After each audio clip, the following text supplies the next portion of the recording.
What a performance from Thunder Talk today. Gotta get some words from Z. First of all, I need to know, what was it like preparing for this tournament with the roster changes that you had to have?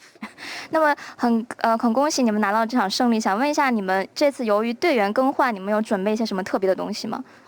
就是准备了一些可能比较特别的一些英雄选择和那个分路吧。So we have prepared some new drafts or the champions for the new, like we got the roster change.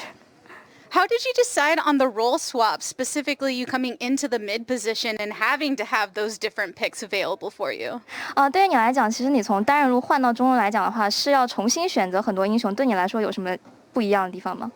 就是还是时间吧，就是时间可能多一点的话，会打得更好一点。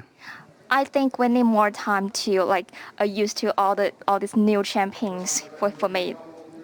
And of course, you had to learn throughout this series, Team Secret putting up a fight. What did you learn from the loss so that you could come through with the victory in the last two games? 在第一把失利之后，你们就是总结了什么？所以在后面的比赛又打得很好。从打完开始，我就一直在跟他们讲别紧张，别紧张，一直重复这句话，别紧张，别紧张。So after game one, we just try to let us take more easy because three of our players are first time to be on side, so we got a little bit nervous maybe. Does that mean you've had to step into a leadership position and kind of give guidance to these newer players? 对于你来讲的话，你是不是你们团队里面比较指挥型的一个选手呢？绝大部分都是由我来指挥的嘛，像那种运营就是推塔这方面都是由我来说的。Actually, I'm a main shot caller on anything, including some micro. Right. It is. Always doing well with the shot calling and very important when facing Team Secret. A lot of them consider favorites for the entire tournament. What does it do for your team's confidence to be able to take them down in this series? 那对于你来讲的话，什么让你有更多的信心去带领你们整个团队走向胜利呢？我的队员都很听话。Yeah, I'm the main shot caller, and all my team members gonna just listen my shot calling or something else. They are pretty trust me. Do you feel that you still need to take some time to adjust with this new roster going forward in the tournament, or do you feel comfortable focusing on the next team that you're facing off against?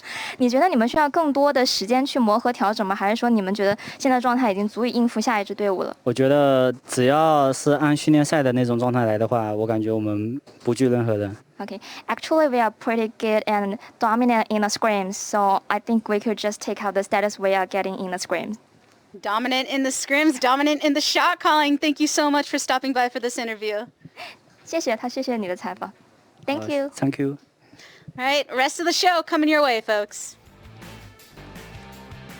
Thank you, ttigers. Awesome hearing from Z, the man himself. But welcome back to the Horizon Cup, everybody. Lots of pressure in the final matchup of the day where TSM from Brazil and Tribe Gaming from North America start off the tourney with potentially their most important match. In a group of Dakun and SBTC, every win will matter. So, Alk, what do the North American champs need to do to get the win today? Well, hopefully they got to blow up a Nexus. But we're talking about this. That's a good step one. Yes, but for Tribe Gaming, I need for me as a North American representative, I need to see them show an identity. Throughout all of the Summoner series in North America, we really didn't get to see anything particularly exciting for them. And so now here they have a bunch of competitive experience coming in from multiple different world championships that they've won. And I want to see them. They've been talking about how flexible they are, how adaptable that they can be, and it's going to have to start here. Now in the Horizon Cup, we need ttigers to come in really hot and start up with those early game aggressive plays that we got to see glimpses of during the Summoner series. And for starting, the young player without any kind of trophies to his name to really, bring this team into a couple wins. Riku? Yeah, 100%. ttigers, I feel like he's one of the flashiest players in the team, and I'm looking forward to, just as you mentioned, Alk, starting. He may not be as flashy as ttigers, especially when we look at the early game, but he is very, very consistent, especially when we look at, post-game stats. His damage is just always very reliable. But opposite of Tribe on the Rift is Brazil's TSM. Now they earned their spot through a grueling 7-game series in the Wild Tour Grand Finals. Also we saw Tank Corky. We'll see if that shows up here at the, of course, Horizon Cup. But Riku, talk to me about TSM. What can we expect from this team? Yeah, I really love how TSM plays, Wild Rift in general, because I feel like this is the opposite of Team Secret. They focus on wave management in a deficit rather than fight. So it feels like they're gonna be waiting for the late game rather. So they're gonna keep taking your towers. They're gonna use Baron to bait out fights in that area, and then just use triple TP at the opposite part of the map and destroy the inhibitor or even the Nexus. And we've seen that during their BO7 finals. And this will heavily rely on two things, right? So they'll heavily rely on how Sonyy will constantly split push and set up the waves at bot side, and also is very critical for Mikey to get that Ziggs pick to constantly destroy those towers. I mean, yeah, Mikey, when we saw him during those plays, was just absolutely insane. The Ziggs obviously helps with that early turret taking that we got to see. And now we get to see what is kind of a fun matchup for me. Mikey, the kind of mad scientist when it comes to some of these builds, going up against the young upstart in starting coming out from Tribe. Is a big difference there between the experience of these players. Yes. But while my experts may be bringing all the brain that we need for this matchup, I want to hear where the hearts are of our MasterCard fan prediction. And 2 out of every 3 fans are actually rooting for Team NA Let's and go! Tribe Gaming. This might be the first time that I've seen a Brazilian team not win the fan vote. I don't know what time it is over there, so maybe they're just not awake and they didn't actually get in on the MasterCard fan predictions, but I don't care. North America, Florida's let's helping us go, out there. boys. Let's Yeah. go. I love that. I love that. But speaking of, now it's our turn to give our thoughts on that. So the fans have voted at home, but let's talk about it from our perspective here as analysts. Riku, I'm going to give this one to you first for your prediction here. Hopefully I'm not ganking our producer, so that's correct down here. Okay, I guess I'm It going is just first here. Kangas. There you I'm go, going brother. first here. Tribe, 2-0. I have the faith in North America. And I'm just Oh, gonna say yeah. it. We're going all the way, baby. We're also making it out of groups. I'll bet my beard on that one. Oh, you bet your beard on literally everything. Come on, Riku, save us.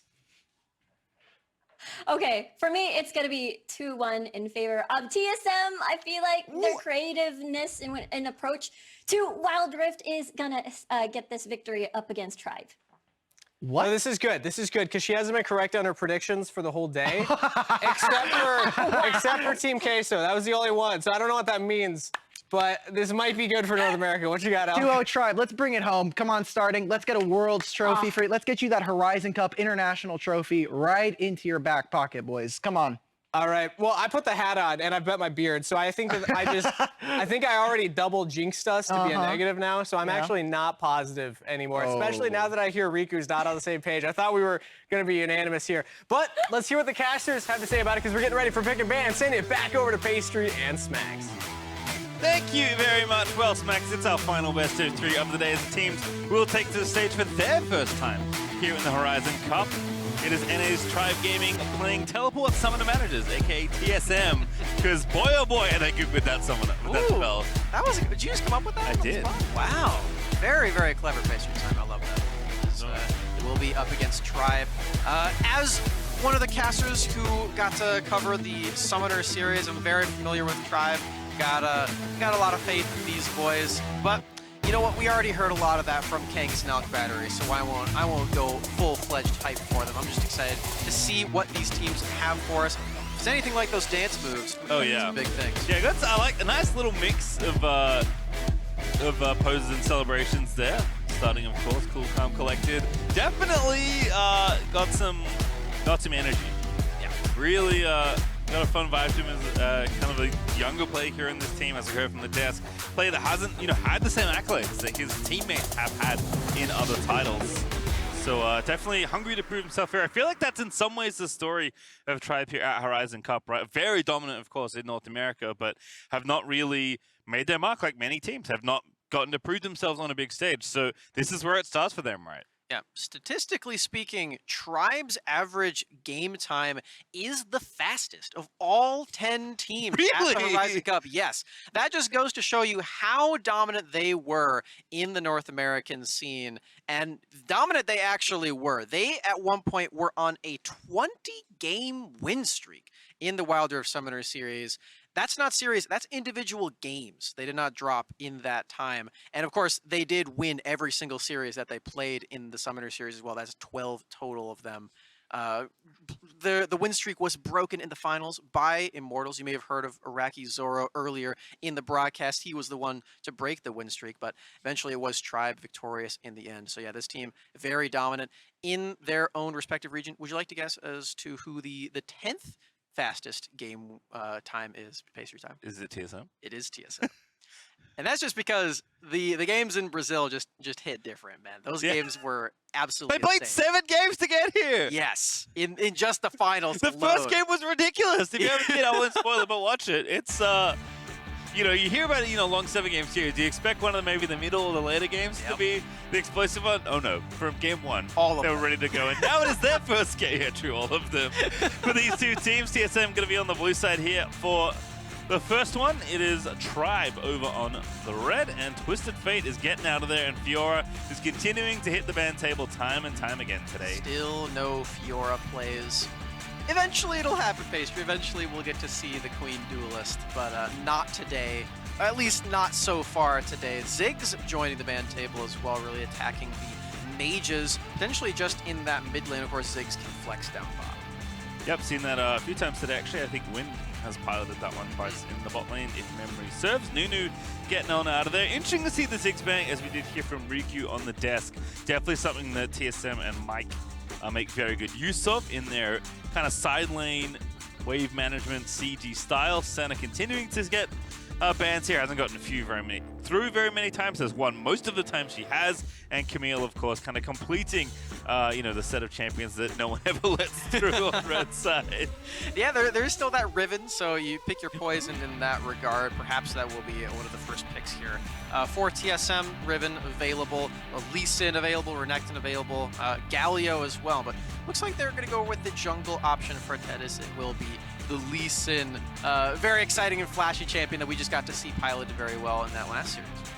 All right, well, we'll see what Tribe want to answer with here. Definitely feels like an interesting mix of bans here. I feel like it's like half like standard, almost standard bans at this point, or bans we've seen a lot of, and a lot of some targeted ones there as well. So Renekton is the first choice there out of Tribe, and Lucian actually. Oldskool going to take his marksman nice and early. Could be maybe moved around, but I feel like it's mostly in that Dragon lane. Yeah, I would imagine so, especially with their Renekton locked in. It's not going to go up to that Baron lane. You imagine that Chuck is going to get his old reliable bruiser up there. Very powerful champion. You get very potent team fights as well with your point-click stun. Speaking of point-click stun, Pastry time, we get our first Pantheon of the day.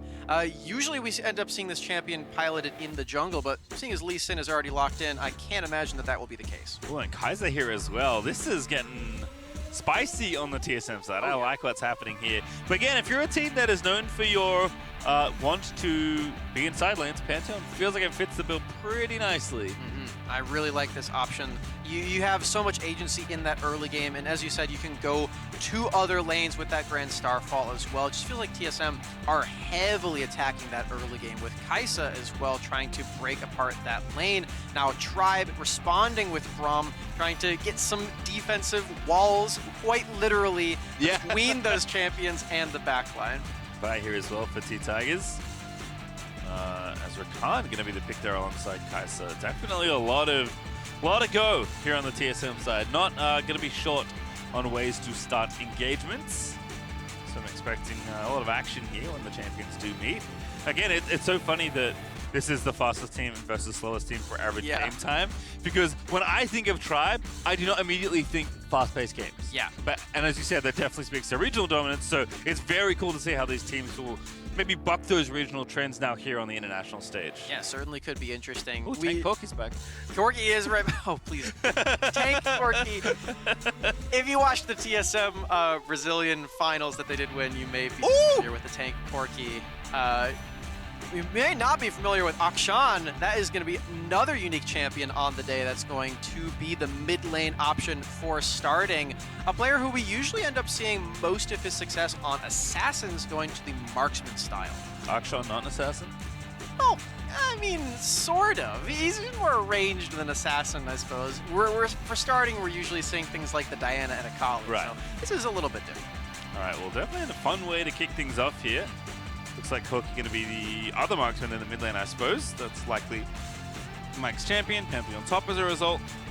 and champions should kind of go into their obvious spaces here as clock winds down. Coach gives their final thoughts to the team, and they're going to gear up here for game number 1. With this Akshan as the final lock-in for Tribe, they do have pretty much exclusively physical damage, which could end up being a problem for them if it does go late. But it really doesn't feel like either of these competitions really want to go late. At the very least, TSM has late game insurance in Corki, but there's going to be a lot of brawls in the early game, and I can't imagine any other way that these champions could be drafted and that would happen. It's got to just be fights all the time. I'm excited. It's play-by-play. I do enjoy good old-fashioned brawl, and that does seem like what we have lined up here for our first encounter between TSM and Tribe. The first time these two teams are here on the stage here in Singapore. Oh, well, we're not in Singapore. They're in Singapore. We're chilling in LA. Yes. But their first time on this international stage. Very excited to see them go face-to-face. Will Kangas and his fancy hat get what he wants? I sure hope so, honestly. For Kangas, I feel like he needs that today. I feel like the hat really just needs to come all together for him and make his day a little bit better, as we are winding down with our final best of 3 of the day, and rounding out some more gameplay of Group A as well. We got to see a really fun best of 3 earlier today in this one between expected top teams.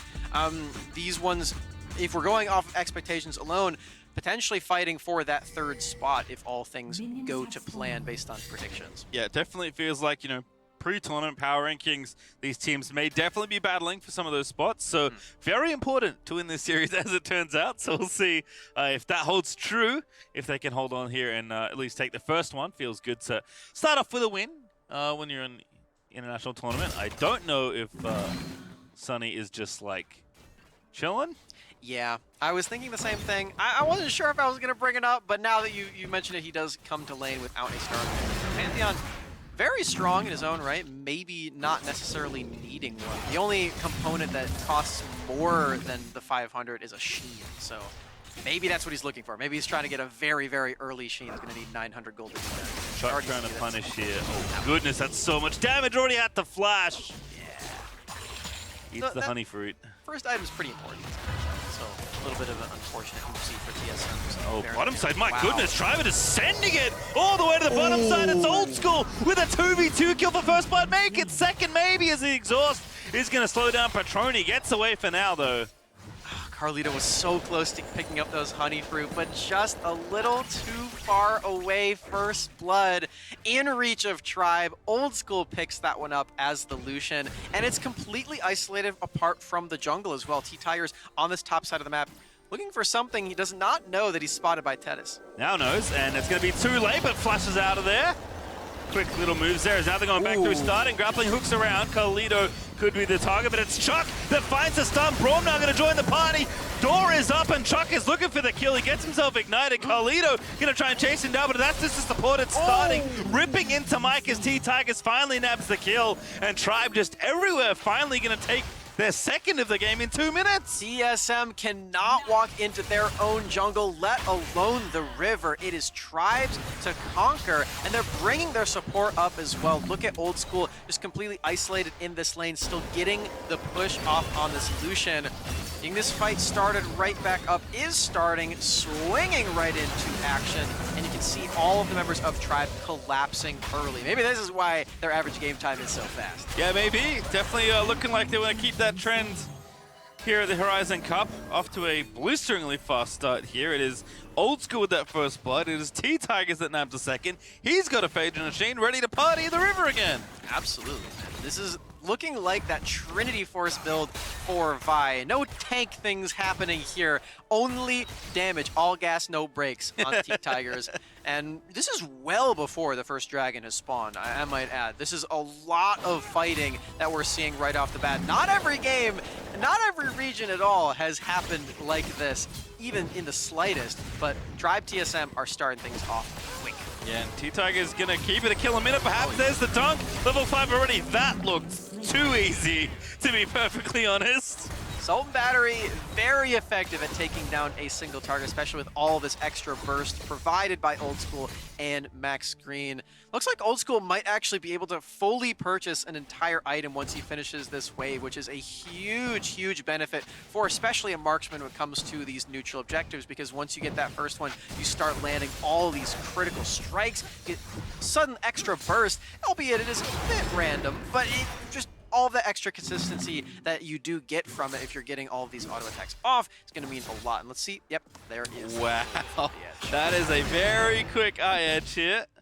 As Oldskool, you know, doesn't care about rolling the dice, doesn't care about the RNG, just bigger sword, bigger numbers. That's all that matters here. Ooh, both marksmen as well, starting with a goodness. Bork. Yeah, this is not going to be easy for TSM to actually punish at all. We'll see if Tribe can pick up both neutral objectives at the same time. They're starting with the one that's easier to kill. Yep, makes sense. I think if you are going to try and take both, you should start here. So I like that Tribe are staying grouped here. TSM, though, never one to shy away from a fight, especially with this kind of comp. MaxGreen with a massive brawl multi, though, and Sonyy almost dead to rights just from the culling. And Tribe just trying to hunt down a kill. Duke finally grab one, as Tetis has to try and move away. And Tribe gonna keep clearing out the vision. There's the ulti out of starting. Gonna get some damage down, blocked there by Pertroni, but still that's a bit of poke, and the Rift Herald is still the prize they're trying to take away. MaxGreen running interference. Oh, does get kicked away. Gonna be a trade at least, maybe one more here for TSM. There's Pantheon coming back through. Starting to get stunned up in the front line as Pertroni trying to finish one off, but starting just zipping away, rolls to safety, gets away from the incoming Least hit, but not the spear, as that's a very nice snipe out of Pantheon. Nice re-engage there from Sonyy, getting back into the river, swinging into action, and spearing in action as well as starting does go down. And the Rift Herald was picked up by ttigers. They still have an opportunity to go for that Drake, but trading these kills is not quite that clean early game that we saw from them. Yeah, I mean, not too bad here. Lovely ulti out of MaxGreen, but just couldn't get any kills, and TSM are like, yeah, we'll keep chasing you. Confident in their ability to fight here, and MaxGreen, I mean, I think trying to start this Herald and bait them in is a little aggressive. I really like that Sonyy was able to get that recall off and then re-enter to this team fight, effectively fighting the entire team twice. And that's one of the most powerful things that you can do on this Pantheon. Now, looking back on live, you can see TSM trying to get some pressure around the bottom side of the map, moving over to this Dragon. They feel more confident in themselves after that last team fight, although they are still at quite a major deficit, specifically in the mid lane, as Mikey has not gotten a base off yet. Yeah, got a lot of unspent gold, you have to think. I mean, the gold numbers are very close between those two, but the items are very much not. So Mike maybe just hasn't had the spare time, given the pace of the game. He's going to be the first Dragon over. Indeed, it will be. It's ttigers that nabs it. As MaxGreen again going through by Duncan on in. That's a good maybe move there. It's going to be a killing spree now out of the Lucian. Does grab a double kill. Those Oldskool's just ripping him to pieces. It just looks so easy here as there's Kai'Sa moving through, but that's not enough. Is that the Quadra? Indeed it is. Oldskool gets them all. Quadra kill alongside an ace for Tribe, exploding their entire lead, as that's going to be another Rift Herald pop as we get into this new Axe effect replay. Right off of the bat right here, engage from ttigers is super, super clean. I like the attempt at a re-engage from carliTo, punishing that you know exactly where the enemy team is, but Kai'Sa's not quite there yet. Your team's already been beat up. Oldskool ends up with this Quadra kill. Look at this. Yeah, I'm going to be honest, my brain melted, much like TSM. In that team fight, there was just a lot of damage here from Oldskool. He's continuing to demonstrate. Sonyy staying healthy, putting up that little temporary shield here. Lee Sin trying to make it happen. ttigers not the target you want. Already has the Triforce finished. Him goes MaxGreen. Decent engage there out of the Rakan. But Oldskool now not taking enough damage to go down. Mike trying to roam on in and make it happen. And starting looks to turn it back around. But that is Brazen swinging into two. It does get away. Feeling confident right there with the comeuppance swinging right on in, but no kills to be had. You don't deal as much damage as it seems like starting would like to with that ultimate. But Oldskool definitely does. After that Quadra kill, he's about 3k up onto Pertroni. That's 2 items. Solari Charge Blade boosting those critical strikes even further. This Lucian is not going to be fun to deal with in TSM. Gold lead is like 1,000 gold per minute for Tribe. They're 8,000 gold ahead at 8 minutes. And Oldskool, the lion's share of that lead, 2 items done. This Lucian is absolutely terrifying. We've got the Corki package available It was used very, very early on, I will say, though, because the Rift Herald and the Drake aren't available. Flash out for Chuck, but they just follow him forever. Is carliTo able to find it? And that flash is going to be enough to get him out of there, actually. Chuck, durable enough to live in the 1v3 dive. Yeah, full commit from TSM also, so they're going to miss out on this inner turret in the Baron lane here. Tribe securing this for themselves, completely fine with that objective trade for the one in the Dragon lane. Swinging on out. They're fully set up to go for this Rift Herald too. Not even going to go for this recall, realizing that they can go for this, getting that Scuttle Crab Vision onto Tetis. See if they can avoid the initiation. Good kick. It's the jungler they're trying to take out here, but ttigers just tanks it. ttigers now going to move back through, does get the ulti up, but that should be enough damage. Sonyy diving through the Ignite's not enough, and Braum ulti look to try and run some interference as ttigers not dead, but cannot really go for this Herald now. Definitely can't go for this team fight. This could be an opportunity for TSM to steal away this objective while the smite isn't available. But can they take this before a fight ensues? You can't expect for TSM that they'll be able to win this fight. They have to get out of here now. They didn't do it fast enough. Oldskool too threatening. Now maybe MaxGreen a little too far forward. Rift Herald low. They do get it on the Tribe side because Renekton is able to take it down. Starting gets a kill, but that's a couple on the other side there. As Tribe kind of throw themselves at the enemy, a double kill for Tetis at the end of it all. Very messy, but at least they got the objective on the Tribe side. All right, Starting is on the hunt. He sees some The scoundrels that he can kill and get the revives. I don't think he's going to actually go for it, no. He's not. Heroic swing on out. TSM, they lose out on the Rift Herald. Again, as you said, Chuck able to secure this one by some miracle. But the rest of Tribe fully committing after the fact, after they're already in a pretty rough spot. And most of that is because of carliTo's re-engage. Look at that. Beautiful. Very nice there. And Tribe is like trying to get out, and everyone's just getting shot. It's a bad scene here in the topside river. Pertroni does escape as well without going down. A little bit of hope you can see. The Brazilian side warming up as Tribe still very far ahead, but that gold lead is starting to get cut down a little. Second Drake is going to look good for them though, and they do secure it. Tribe able to make a full exit path out of this. Go back to pushing out these minion waves and waiting for this next objective. They feel really strong, and you can see that they feel maybe stronger than they actually are after going for that last play, but that doesn't mean that they're completely out of the lead quite yet. They haven't thrown it all away yet. I don't want to leave out the possibility TSM did have a pretty solid last team fight. And this could be a solid pick on the Chuck. Yeah, Chuck, not very durable, has 2 damage items here, and that is going to be a very easy kill. Donated over to Pantheon. Sonyy going to collect it. I like that Chuck doesn't use any of his resources there. Keeps the Dominus and both Summoner spells, knowing that even if he does use them, there's a very high chance that he does end up getting killed. Quirky Package popped again. TSM aren't really using that to go for any of the neutral objectives. Instead, they're trying to get picks with it. The last one didn't quite work out, but just the threat of that happening means that Tribe have to back away from that turret.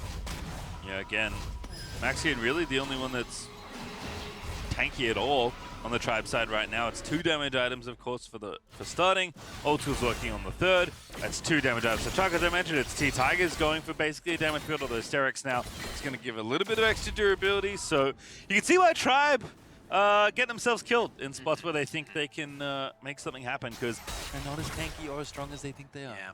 We didn't mention it before, but MaxGreen going for an exhaust heal build on this Braum is pretty cool. No flash necessary for this champion as long as he's there in the front line. Not really any place that he needs to flash. Yep. He's got his wall up and he's exhausting and healing, then that's exactly what his job is. So very creative stuff from MaxGreen, not something that you see every day. Going for this tanky build, I believe that's a Zeke's Convergence that he's building toward. So more utility provided for his team. Usually you don't see a Braum get to this stage of his build, but Tribe very accelerated. Ooh, hello. Chuck going to be the target. Tetis with a very nice kick after the dash. And Chuck is going to be killed once again, and Tribe are not there in time to save it. Now looking for the re-engage. It's Oldskool, 3 items done. Looking to maybe make it happen. 3v5 though now for Tribe as MaxGreen is going to maybe rethink the situation. Starting back through. Raw multi there is good. Oldskool gets 1. That's the kill they need to kick things off now. 4v4, but ttigers a little bit low. They go back through. Looking like the pentakill on my screen. There's the triple. as on the backside it is going to be Tetis chased away, does get the kill onto the Vibe, and Starting's going to finish it off, and it is the ace there for Tribe. Triple kill for Oldskool, another multi-kill for the dual laner of Tribe, and it's on a 4v5 engage. You can see the rest of the team is not very tanky for Tribe, but MaxGreen is tanky enough for the entire squad. Eats all of that brunt of the damage from TSM, most of which was already used onto Chuck previously, and with the double marksman after the fact, they make it look so easy. And I believe they didn't pick up the Baron while we were watching this replay as well. Yep, off of the map, and they are coming right out of the base. Yep, that was the prize they got for winning that team fight, and it's a pretty nice one here for Tribe, who are looking to put the finishing touches on this game. Have another Drake to play for in a moment, but Infernal not up yet. Is a good Drake to get though, as Tribe are going to be lining up for that objective before finishing the game, I imagine. It's Chuck in the side lane, maybe getting the minions going in the Baron direction, but the engage is maybe there. Oldskool is now caught between a very awkward place, but it's saved by MaxGreen, who bounces back to his carry, and now Oldskool's going to let it rip alongside Starting. It's one kill already. There's the second again as Starting is going to grab the other. Both marksmen ripping through the rest of TSM. It's Pertroni in trouble. It's Rakan dead. It looks like another ace here for Tribe, as they may just end the game. They are looking on fire all of a sudden in this late game here, Base Your Time, if you can even call it late game. We're not even at 15 minutes in, and they are already exploding the Nexus, taking us to a game 2 at match point. NA Hope is alive. That was very nice for Tribe here in their first showing. Again, it is a lot of questions for a team that was so dominant domestically. What are they going to look like? What's the style they're going to play? Are they going to maybe stick to the, we'll show up for Dragons and play kind of slow? Because we know we've got the skill and the teamwork to kind of work our opponents, and certainly not in this game. It was go from minute 1 quite literally, and they got to kill a minute for like 8 minutes or something. It was absurd. That was a lot of kills, and it's a lot of kills that ttigers didn't necessarily need to be a part of, which is I think a really big thing for this team, because Tribe in the past has looked like a team that does typically need their jungler to be there to set things up. ttigers, a very flashy player on these champions that he likes to go for, maybe not necessarily the Vi, but other ones that we've seen him pick, not needed in a lot of the lane priority that we saw. The solo kill in that 2v2 bot lane for Tribe really paying dividends, and Oldskool ended up with a quadra kill, a triple kill, all of these kills on this guy, making it look oh so easy. We haven't seen very many lane kills so far today. Yeah, that was one of the only ones. Any 2v2 kill until now. Very, like, I don't know what happened. I didn't see the whole lane, but it was good. Oldskool and MaxGreen making it look pretty nice there with the Braum and the Lucian. And then, you know, it's funny, like we talked starting up, I think he's a player that is very exciting to watch from North America, and he just was chilling, rolling around on swinging around. Yeah. Doing his Spider-Man thing, just flying around. It looked very fun, honestly. Yeah. Doing a lot of that damage, but he didn't need to be the carry on the team. It was all about Oldskool in that one. I think that's a really important thing for Tribe to have in this tournament. He like emoted a lot, I noticed. That was his like role. He was the cheerleader. Also, if you don't know Starting, he's like very brash. So it makes sense that he's emoting at every possible opportunity. Yeah, he's posted some very brazen things on Twitter, but you gotta respect it at a certain point. I remember one time he just tweeted their entire scrim record. It was like 90+% win rate, and he was like, "Immortals, good luck in the finals," and then it worked out for them. So yeah, turns out they won, and that's why they're here. As you are going to wrap up game number 1, but now let's hear from our friends on the ground in Singapore for more on that decisive game.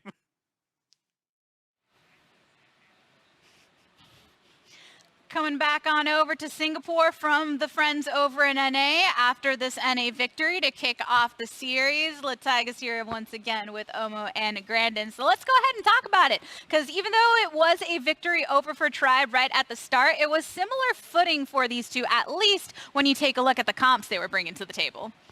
I mean, they have big personalities, so I'll give it to them. You know, this is their first step towards conquering the Horizon Cup. That's their first win. They still have to close out the series, but so far, what we've been able to tell, they had similar compositions, similar ideas of what they wanted to go for, but different timing windows to hit, and this early game really went in their favor. Yeah, that's a really great point as well. Different timing windows, I think, is something we really need to pay attention to here. A lot of more power in the early game for the side of Tribe Gaming, and they really used that to their advantage. They started the train rolling, they got the tracks and everything set up, and they really never let go of this, of the pedal until this moment at the Rift Herald fight. I love that went over to carliTo as well. Yeah, what was going on there when all of a sudden we had a 4-for-1 going over in the favor of the opposition TSM, despite the lead having been established for Tribe? I think it was a mechanical issue. I don't really think that they could have done much more. They had to position in a better spot to begin with. It feels like a lot of the time, TSM have done a good job playing around towards the side lanes, being able to catch off the Renekton in multiple situations. But when it started going into these bigger fights, I think MaxGreen did a fantastic job of blocking a lot of the engage coming through. Yeah, and even over on the side of TSM as well, you have to think about those that were enacting very well in that moment, you know, looking to those engaged supports to make sure they put that foot forward. Yeah, and if you look at the two fights, one that they won, one that they lost, a lot of it really just came down to the Rakan. The one fight where he hit a big combo, they won the team fight. The one where he kind of botched it, I feel like he might have misclicked his buttons as well, a bit unfortunate there. They just got slotted in. So engaged support, a big deal here for sure. Yeah, big deal across the board with a lot of these matches, and looking specifically at the way that Tribe and TSM play, TSM are still doing a lot of the things expected from them, playing through those side lanes and even bringing things like TP to the table time and time again. This time around, they didn't have the multiple TPs, but they made use of their globals. Even Cocky with the package, a pseudo global, even without that, the Valkyrie, you can cross the walls. I think they did a very good job at identifying their win condition was to play through the side lanes, and they had a very clear game plan to execute on that. Is that something you would want to see them lean into a bit more going into the rest of the series, trying to find that solace to push this the distance? I would definitely like to see more, but I would consider Pantheon a bit of a budget global. I feel like there are better pickups that could perform that role. In fact, just running the teleport might just be all they need instead of having to play the Pantheon, which can kind of limit them. We see how things like that kind of play out, especially towards the late game when you have so many spells that can disengage against you. Jumping in isn't going to help your team very much. Yeah, we saw that scrambling in the moments, trying to look for that play, flashing forward for it, you know, from the support, for instance, but it not quite working out. If we're looking to the team that just had the victory over on Tribe, obviously this is a series, so we can't determine everything yet, but I know a question on everyone's mind is Tribe really a strong contender, or were they just strong within their region, and are they not going to be able to translate? What do you think we can take just from this first game alone? It's a very loaded question there. I don't want to issue any overarching statements just yet, but I think they looked pretty good in the first game. They drafted a team composition that had a very clear identity. They came in, they need to execute, they need to get going early. They're full AD as well, a lot of marksman damage coming through, so you really need to get the ball rolling, and they managed to pull it off, so I think that's a good sign here for Tribe. Yeah, are you confident in the way that they handle the potential weakness of having an all AD comp here in this matchup? I'll put it this way, I think Kangas, your bid is safe for now. I think this series, for now, this series, I think you guys still have this. But moving forward, I could see this being quite exploitable. I think against a lot of the better teams, especially in their group, they definitely have to revise some of the strategies. But I also think this is a good trademark and good feature of a team being able to adjust their strategies according to their team, according to their opponents. Adjusting strategies is always a thing that comes down here in the LAN, but for now, we are going to head back over to Kangas, who I believe the beard will still be intact. Thank you, TRB. As you can see, it is still luscious. It is still, it's not too large, actually. It's vibrant. It's vibrant. I got it trimmed at the start of the day, but it's feeling pretty safe right now. We do actually have some tech issues with Riku, so she's reconnecting right now. We'll be back after this next game, but for now, it's just the NA believers left on the desk here. Alec, a pretty strong statement performance from Tribe. Yes, and that means that I get to be excited, and the rest of North America, who's just now waking up, especially if you're on the East Coast, welcome to the Horizon Cup. This is just a fantastic start for us. Now, we still have to close out the series, right, Kangas? True. We cannot get too excited. I don't want to call it before it's done, and I think TSM, there were some stumbling blocks, but you could start to see some of the glimpses of potential victory for them. But honestly, at the end of the day, the thing that impressed me the most about Tribe is at the top of the show, we were saying we want to see a clear identity from them. Yes. And we're seeing an identity from one player in particular, starting in the mid lane has absolutely been popping off on an Akshan pick of all things. Yes, I was excited. I know I was talking to the players. Starting really wanted to try and show his stuff here at the Horizon Cup, right? We're talking about 4 international champions on his team. For the rest of him, he does not have that same kind of trophy case. Yeah. It is simply just a Summoner Series trophy, which looks pretty nice. It does. But it is nothing like winning a world championship. And so here now on the Akshan, he can play that aggressive play style and look good while doing it. And again, a lot of players are coming into Wild Rift with international competition experience through other mobile esports. But Starting's at one that hasn't really proven himself yet in that area. So a strong performance here at the Horizon Cup would feel great for a very young player who is with a, arguably veteran roster of 4 other players. But with that being said, we're getting ready for pick and ban for game number 2 here. Let's see if Tribe can make it a 2-0 or if TSM have more in the tank. Take it away, Pastry and Smacks. Thank you very much. Well, Smacks, we are going to learn one thing today. How smart is Kangus's hat? He did say 2-0. It is looking very nice. It did fly my way at the end of that game, which means it seems like a good omen for North America, who are starting off with a bang here in game number 1. Series number 1, up 1-0 now, up against TSM. We're looking to bring us to a 3rd game for the 2nd time today. And switching over to that blue side is Tribe, trying to be Mr. Worldwide here, going from coast to coast. Seemed like that last game was pretty explosive, but all things under control for Tribe. They had a few moments where they dove in a little bit over their bounds, but it wasn't something they couldn't come back and mop up for themselves in the following play. So you can appreciate that for Tribe. They're willing to make the crazy play, knowing that they are still confident. And that game was a very, very fast one. We were not kidding when we said that these guys win fast. I think for me, the question is, like, if they don't get a lead like that again, what does the game look like, right? Because they can afford to get a bit reckless sometimes in the mid-game. But obviously, when the game is even, you don't want to do as much of that. So we'll see what happens here. TF, Camille, Corky Band on the TSM side. Fizz actually joining the pile alongside Nunu and Fiora, which means Ziggs is our first pick here. The Fizz one definitely jumps out to me, similar to the brand band that we saw earlier today. Haven't actually seen these champions in action on our side, but something fishy's going on in the scrim, specifically with this pick. Senna locked in for TSM, and have a lot of creativity that you can go for with that one. Galio still available. That's been the go-to on the day, first day of Horizon Cup. Might not work as well into something like a Ziggs that could just bully you out of the lane, but hey, it does provide you with a lot of front line there. Ezra Necton looks like nice easy one there for TSM. Plugs in nicely into the top lane. Pretty stable, pretty safe, very consistent. Yeah, the thing that excites me about this Ziggs pick, again, Tribe did talk about coming into this event wanting to show their diversity. Tigers will buck that trend and continue to pick Vi, but hey, he did pretty well on that Vi, and Oldskool did very well on that Lucian, so they are going to take those 2 picks again. Does look like the Ziggs is going mid then for starting, so not masking where that flex is going to be any longer. However, something ridiculous with like a Lucian in the Baron lane, but that's not something that I think we can really expect from Chuck based on what we know from him in the Summoner series. We're sort of knowing where this Lucian is going. Again, also by how well Oldskool played in game 1. Very exciting to see him back on this one. TSM showing us yet another unique pick on the day. Pastry, this is the first Wukong of the day.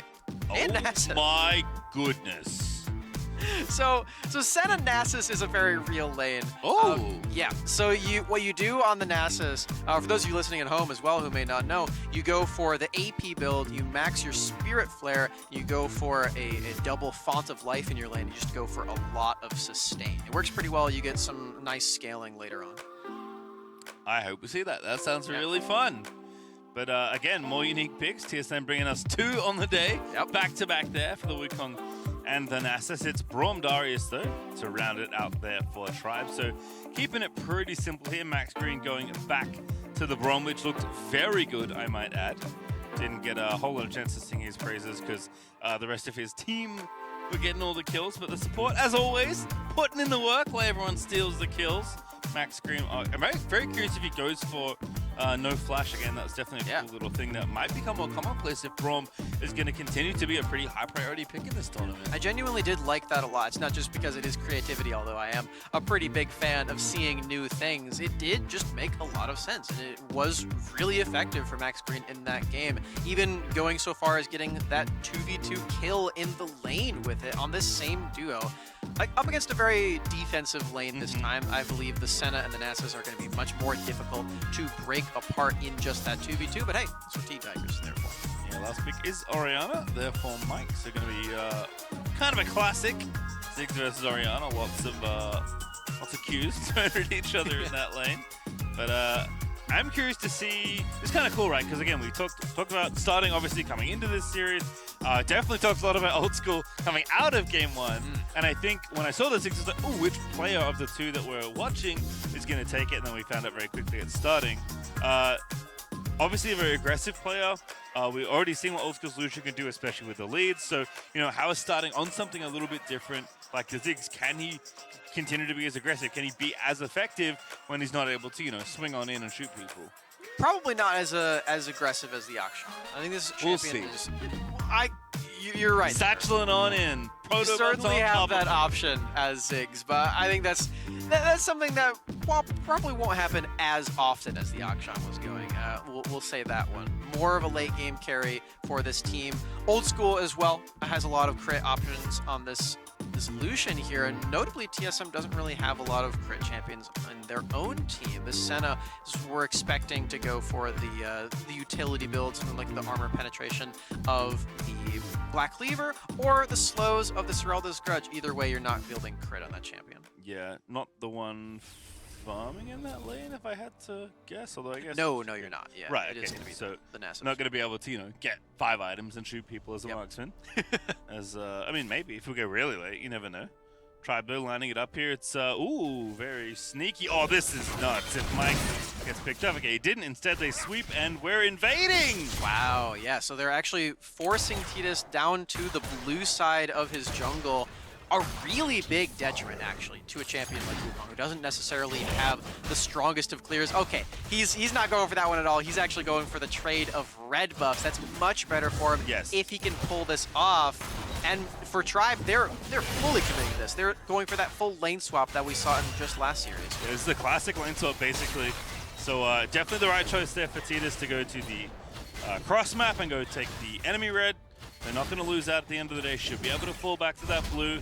You can see all this presence here for TSM is going to secure that objective. And now a dive though. This has always been the thing. And now Sonyy going to get himself dope. MaxGreen lining it up, and that is so good. It's ttigers at that first blood. In the first minute of the game, too, I absolutely adore the turret juggling that we just saw from MaxGreen, who, by the way, is not running Flash, but he's not running the Exhaust either. He's gone for the Ignite this time around, a summoner spell that works all too well in a 2v1 situation, or let alone a 3v1, as it provides way too much damage for Sonyy to deal with. And again, the turret juggling, phenomenal stuff from Tribe. That's just so well played there for Tribe, setting it up clearly a plan they had coming into this game and executed to a T, and dodging the potential snooze fest. It would have been Senna Nasus.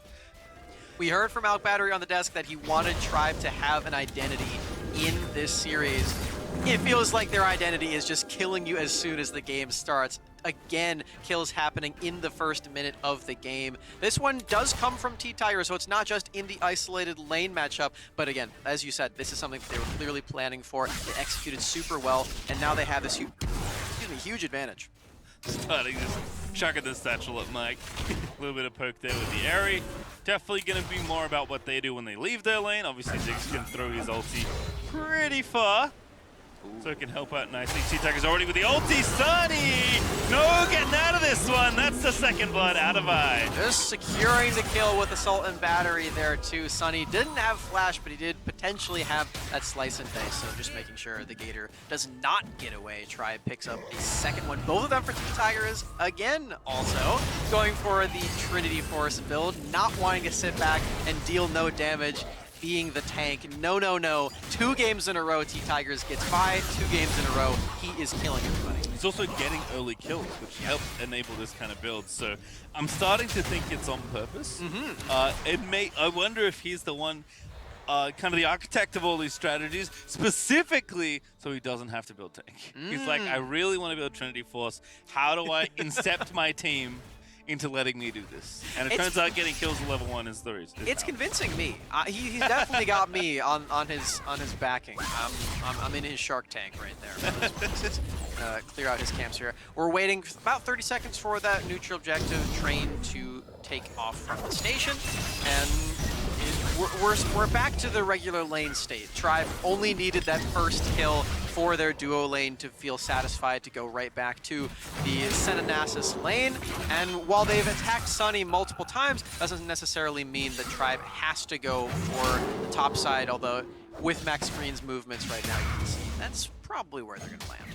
Yeah, Chuck just barely missing the Wukong there with this Guy's Bloom. And so that speed train does go over to TSM. Looks like they are going to be eyeing up the Herald first. Starting, does get himself blocked up there. Shockwave's nice. Starting actually going to flash. Holds on to the barrier, but does want to get away from the situation. You got to be careful with that Orianna Shockwave. Sometimes when you're right in the middle, you don't know which way you're actually going to be flown. So anticipating potentially being flown into the enemy team directly did preemptively flash. This Tribe do set up for a neutral objective, but it won't be Rift Herald at all. It will be the scaling option of the Ocean Dragon, giving up the Rift Herald to Tetis and just taking this turret instead, although they will be late to the first turret mark. Yeah, it's going to be a trade here, but looking good here.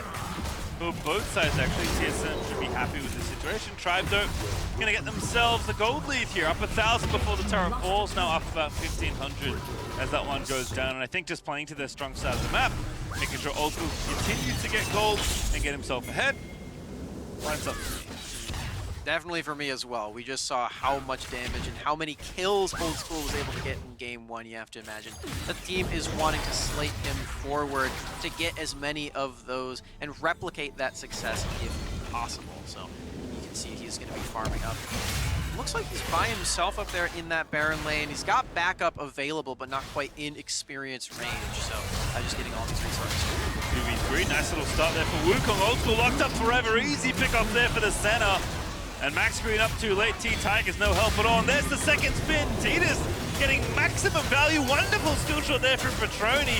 And MaxGreen just no flash. Can't W to an ally. He's just dead. Turns out Tribe letting Oldskool get solo experience might have been too far out of his comfort zone. MaxGreen and ttigers were in the wings, but not quite in his clutches, and it does leave Oldskool up to the Wolves, getting killed super, super easily. And I really love that vision play that we saw from Sonyy, waiting in that rush, lying in wait, even activating the Dominus early, knowing I can have to get him. Watch this one again. I mean, ttigers right here. You have to think Oldskool feeling safe, but the answer was no on this one. Yeah, really nicely done. And then the flash forward with the Cyclone too. I really just love this play from TSM overall. And then they can even dash over this wall, get another Cyclone off, and with the Wither and the added slows, snares from Pertroni, everything falling into place for TSM. You can see what this composition is built to do. It is built to play that front-to-back team fight and just provide a lot of utility for the carry that is, by all accounts, Sonyy in this game. Good here for his prospects as the Rift Herald did take out the bottom tower and get a good amount of damage onto the tier 2 as well. You can see this time they bring more than one person. Upside, oh goodness, ttigers finds the angle. That's looking good. There's the center ulti to try and protect it. It does save the teammate for now, but Oldskool's gonna get the first kill. ttigers flashes in, gives his life away for the double. But the damage on the return is very effective out of TSM. That's gonna be a 2-for-1 trade. Tribe though needs to be a little bit careful. Oldskool perhaps vulnerable, but does get away. Mighty Shockwave was insane. All 5 members caught up in that one. Impressive stuff from the mid laner of TSM, even in a play that ended up in that deficit. Tribe picking up 2 there. Nothing else really to talk about on the back end of that team fight. Nothing going on in the objective standpoint or the structures, but the players do click their buttons quite nicely. Certainly do. Here's watching again, and the Act replay looks so close. But that Orion ulti, excuse me, Sen ulti was nice, but Orion ulti much better there, even though Oldskool does somehow get a double kill. I mean, of course he does. He's Oldskool playing Lucian. He's going to get those multi kills. He's got his signature 2 items now, too, as Chuck looking for an apprehend doesn't quite find it. Big ol' whiff on that one, and TSM looking for the punish. Tetis a little too vulnerable, but there's ttigers going in, wants the softer target. It's carliTo that's there. Another great shockwave finds 3 or 4, but Mike doesn't get the kill. Chuck's going to yeet on out of there. And TSM just can't catch a break, it feels like. Oldskool was completely shutting out Sonyy from that team fight as the marksman Lucian. He's up a level on the Renekton, and I was saying before how Sonyy was likely going to be the carry for this team. If you can't 1v1 the Lucian, then that's not going to come easy for you. The rest of your team needs you to deal a lot of damage in these team fights, especially after that shockwave lands, as Mikey has shown to be very, very good at. But this far behind is not going to work. Got the Herald, but what's it going to cost? That's at least 1 kill. ttigers in trouble. The rest of the time they're going in. Beautiful 3-man brawl. Multi though is going to connect, but TSM will reinforce starting. Now trying to make something happen, but MaxGreen's going to be left out to dry. It's Chuck that's moving around. That's a great 6 ult. Can they get a kill? Indeed, Oldskool will get out with one as Chuck is just walking away, starting with the satchel, saves himself.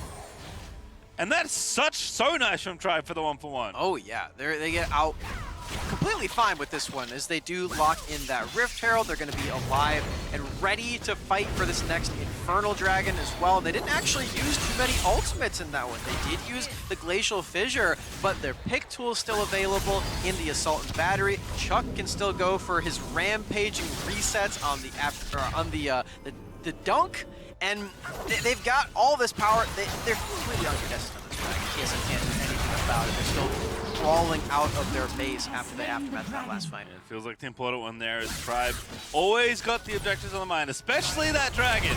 They do love that one.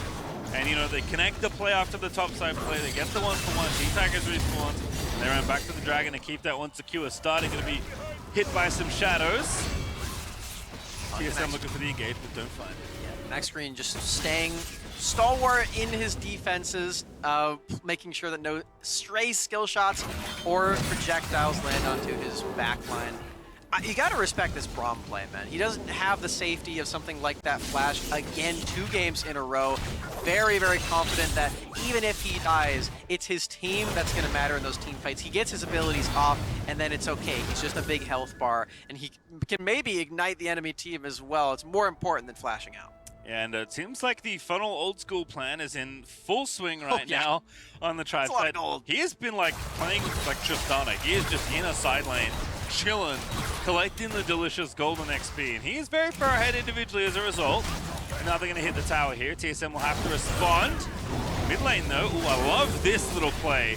And they survive though. 2v2 in top side though, as Oldskool trying to make it happen. Sonyy is low, he does get the kill. MaxGreen now gonna be the extra added value, but no, they don't get it. In fact, Pertroni is gonna go for a wonderful W once again, and MaxGreen does fall.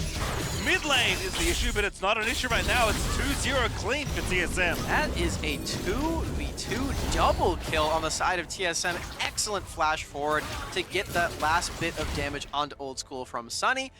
And this is that carry versus carry moment that we were hoping to see from TSM. Yeah, Sonyy might struggle in the 1 versus 1, but as long as he has the support of Pertroni there, if he can bring that with him to every single one of these fights and have success, then that's all that really matters. If you're killing Oldskool as this carry on the team, then that is that win condition for TSM to get back into this game and get their carries online, which they really need to do very fast.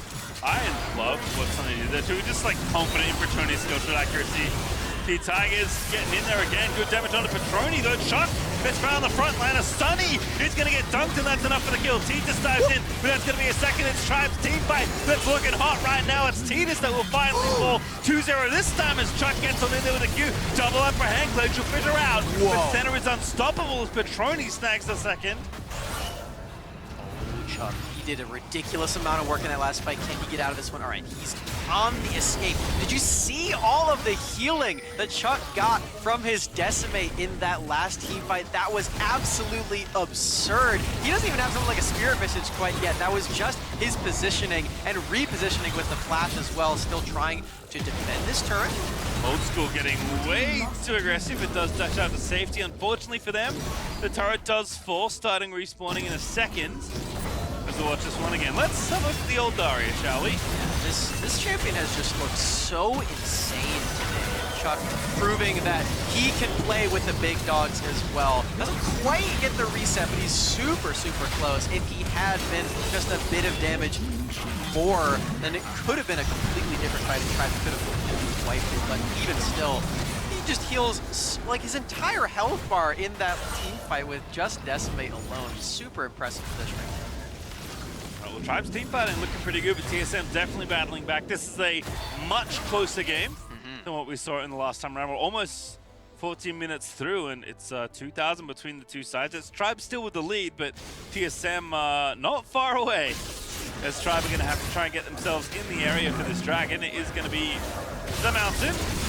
MaxGreen getting started, rooted up, and Sonyy, he's going to look for the play, but now the turnaround there, ttigers is good with the center shield. Oh, looking nice, it's Tetis that dives in, but he can't find the spin really, but that is enough to force back Tribe. Oldskool very low, he can't really re-engage this team fight, but most of the members of TSM are also pretty worse for wear. They got sustained from Senna, but they have to deal with the poke from starting. Now starting up onto this dragon, there's teleports in. I believe that is Oldskool from the base. You gotta run, TSM. Now they go in for the mountain Drake. MaxGreen isn't here, but a show of force for Tribe is just gonna give them the dragon, and Pertroni's getting chunked. Tribe just waltz on in there and take it. Miss out on a couple of minions in the midway, but as long as they get the third dragon, they're completely okay with that. They even have some priority in this dragon lane if they so choose to take out this turret. Oldskool doesn't know that he's completely safe to do it. He will recall on out of there, taking the safe route. You got to respect that one from Tribe. They don't want to throw away their lead. They're on the brink of winning their first series in Horizon Cup. Yeah, and you know, we talk about the dragons always being important. It's 3 straight for Tribe, which has to feel good for them, but the next one is a real banger, Smacks. Infernal, pretty good on its own. Elder Infernal, really good. Elder Infernal with this many elemental picks already finished, real good. That's a lot of relays. Is this the first Elder Dragon that we would see if it does spawn? I feel like it is for today. I don't recall ever seeing another one on the day, but regardless, that doesn't take away from how important this objective is for both of these teams to try to take away. For Tribe, of course, like you said, they have so many stacked up Drakes that buff would just completely be game winning, and that's incentive enough for TSM to want to take that one away. Waiting for that to spawn might be the priority for these two teams. It's Chuck. I love this play. Center Shroud into the shadows, and Chuck is the one caught out. Decimate 1 doesn't connect. Stone play popped, and off he walks. Wow, he's just so tanky, so durable. Can't be taken out as long as there's no big crowd control on top of him. But the Baron doesn't move away. TSM have this one on lock and key. Can the rest of Tribe arrive here? The jungler's not close. Yeah, might have spotted ttigers there, and there's the pick they're looking for. It's Chuck again, but this time, no stone plate, and the flash isn't enough to save him. That is a lot of extra damage onto the big tanky member. Flash forward from Pertroni. Really stasis that on Michael, might not matter. It's MaxGreen that's going to target. ttigers going in. Neutral pitch is not bad. The center shield, though, is so nice. As Tetis tries to dive in, but Oldskool gets crazy aggressive. Is forced to flash over the wall, and now Mike's going to chase him down. Does grab the kill there as TSM's team fight looking real nice right now. Mikey is saving these team fights on Orianna. Another crucial shockwave and a shutdown onto Oldskool means that TSM walk away with a 1 team fight. They are now in the kill lead for the first time in this series. Massive stuff for the Brazilian squad as they try to claw their way back into the series. We get to watch this replay. Look at all of the damage that comes through off of Mikey alone. Yeah, and again, MaxGreen pretty tanky. ttigers trying to finally re-engage, and there's just nothing. Boom. That is so insane on the shot race. I don't know how he manages to do this back to back to back. flashes forward to kill Oldskool, making sure that nuisance is taken care of. No more dashes around with the relentless pursuit. As we get a look into the coach's booth for both teams. You can see they're both pretty stressed out at this point. This game is really close. Yeah, a little face palm in motion there on the Tribe camp. No. As maybe repeating the gift out, I guess. ttigers going to lose the GA. MaxGreen trying to find it. Glitch is not bad. Good ulti there for the Ziggs. ttigers looking for the dunk, but he can't quite find it. And Oldskool is just flashing back with the calling. Starting actually did get a kill, but Oldschool's in trouble. He's going to get killed now. A 4v3 for TSM. All right, starting still alive. He still has all of this extra damage at his disposal with the bomb, so you can't do a whole lot else if you are on the side of TSM, but you're completely fine with this. You already got those 2 picks, one of them onto Oldskool. You are consistently killing off this Lucian that gave you so many problems in that last game of the series. We're waiting for this objective to spawn. ttigers Oldskool won't be here. That's no smite for Tribe. Tetis, can he stay alive? Can he dodge all of these Ziggs bombs and secure this one for his team? Tribe's gonna have to run interference. You have to distract him. You need to buy time. Zelda Dragon's pretty tanky. Stunning is getting some decent poke with Sonyy. He's just gonna shut it out. Straight in onto starting he goes. MaxGreen on the other side there with Chuck is trying to make magic happen, but there is no magic here, and it's just TSM. Still on the Zelda Dragon. TP in for ttigers. A miracle steal on the cards, perhaps. Oldskool again going back around and going for it. They're going to go for the T-fight instead. The other Dragon is low. It's so low. Who's going to be able to get it? The spot is there. It is Wukong that gets it. TSM are going to get that Elder. Oldskool's going to get shredded to bits. It is only starting left alive, and for how much longer is TSM win the fight they needed to win in this game? TSM deny the gigantic objective that is Elder Infernal, and they may kill starting underneath his own turret. This might be the game. That looks like game on my screen, Smacks. Another third game perhaps here as TSM are going to waltz down through the bottom half of the map. It looked like a 2-0 for Tribe after game number 1, but TSM say, oh no, not so quickly. We are getting another game 3. All right, TSM. Specifically, Mikey, man. This Orianna was crazy on those shockwaves. Every single team fight, every single time, all of this damage. I was expecting that Sonyy would have to be the carry, have to deal all this damage on Renekton. I was completely wrong. He did deal damage, but it was Mikey's Orianna that really put in the work. That was so clean. I haven't seen an Orianna like that in a very long time. Yeah, I mean, very nice 5v5, which I thought is where Tribe would feel strength, especially given their propensity as a team with the comp they got. Like, Senna's pretty good in 5v5, so, like, I don't know what Nasus does. Like, in that kind of, like, AP Nasus in that situation. Yeah. Turns out it was enough, though, between all of the, like, defensive tools they had, the way they set up for their fights, and just Mikey consistently finding good shockwaves. Even being down 3 dragons, all they needed to win was that one fight, and hey, they won it.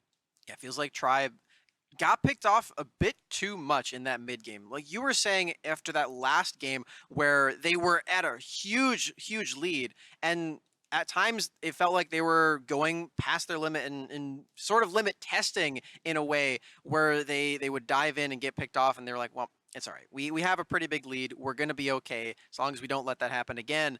This game was a lot closer. So when that did happen to them, it was much more punishing. And TSM pounced on that opportunity, scooping that one up and taking us to that double match point game 3.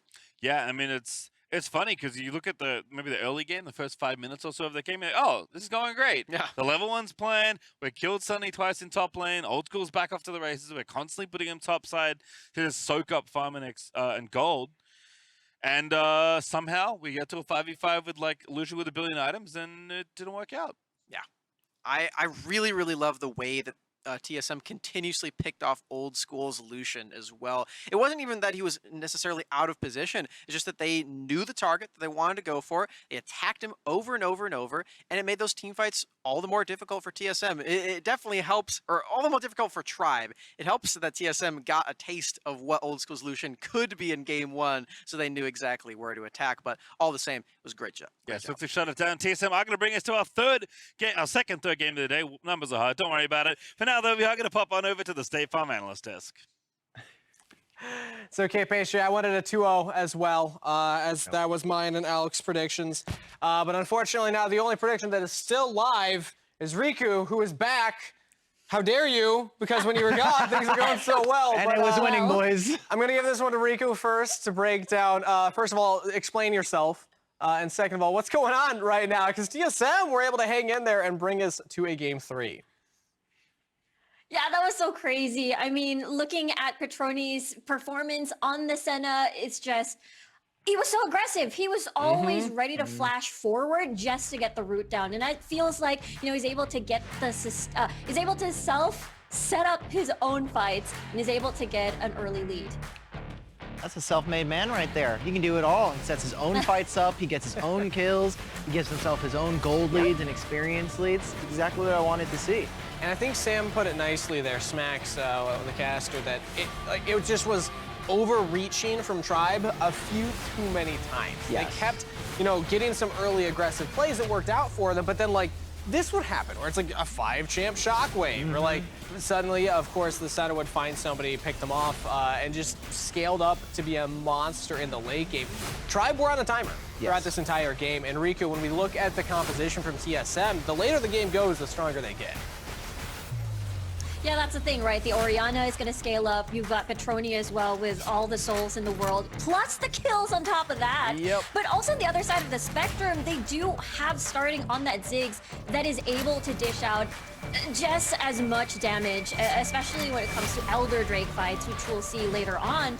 But unfortunately, again, Pertroni here being able to perform so well in position very well in the backline in these team fights. And this is something that we got to see during their grand finals. Pertroni and carliTo just having amazing synergy with each other and just being able to kind of carry these team fights. And you know, you kind of talked a little bit there.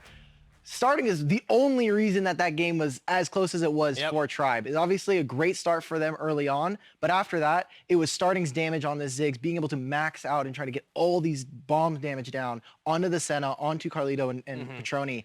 Super key for them. It's heartbreaking for the Tribe folks, but for TSM, I know we've been saying it a lot, I'm really proud of them for being able to bring this victory home for them. Yeah, I mean, this is great news for TSM and TSM fans around the world. Again, just keeping everybody up to date. 100% Senna pick ban, 100% Ziggs pick ban, 100% Renekton pick ban. So these three are really shaping the meta right now. But Riku, you teased the Elder Dragon fight earlier on.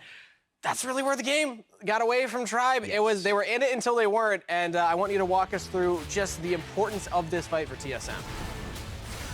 Yeah, this part was just very 50-50, right? TSM needed to get this Elder Drake, Tribe the same thing as well. I want to point out that, of course, they were able to remove ttigers in the mid lane, therefore the jungler coming from Tribe wasn't present in the entirety of this fight, able to teleport in. Sonyy was able to zone out Starting, and I want to talk about the Ziggs pick in these sort of scenarios. This is where a Ziggs pick is supposed to thrive, because you just constantly rain down bombs to whittle down the HP bars of the opposition. But Starting didn't get to have that situation because Sonyy is able to basically bother the backline and cut Ziggs out of the equation.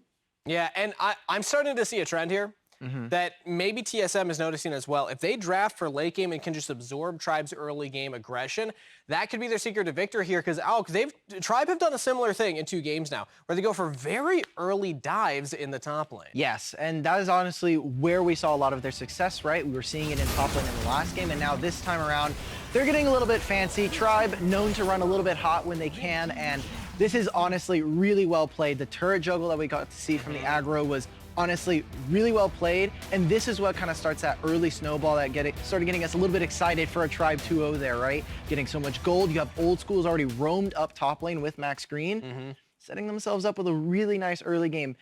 I am a little bit worried though, because the same way that, you know, we were talking about in the Summoner series, there was almost a 4-0 sweep. Immortals ended up taking a game, and in that game, we saw Starting on the Ziggs.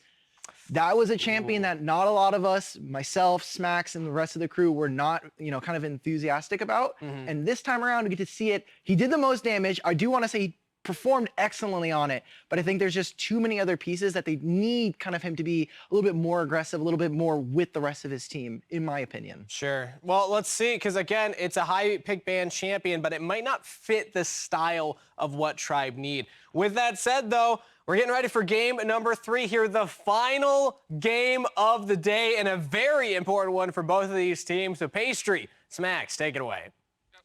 Thank you very much, Kangas. As they've said, Smacks, it is a very important game. And you know what? I don't know if it's good news or bad news, but it is the final game of day 1 upon us now. There are no more games until tomorrow, in which there are many more games. And then, yeah, it keeps going. There's a lot of games. But today, this is the last one. So if you're just tuning in, I'm sorry. Go back. Rewind. Yep. Watch the VOD. There's lots of bangers already. This is our 10th game of the day. So we've got a lot of games to go back and watch if you would like to, and more to come. This is only day 1 of 5 of the group stage, so we're gonna be here all week. We will.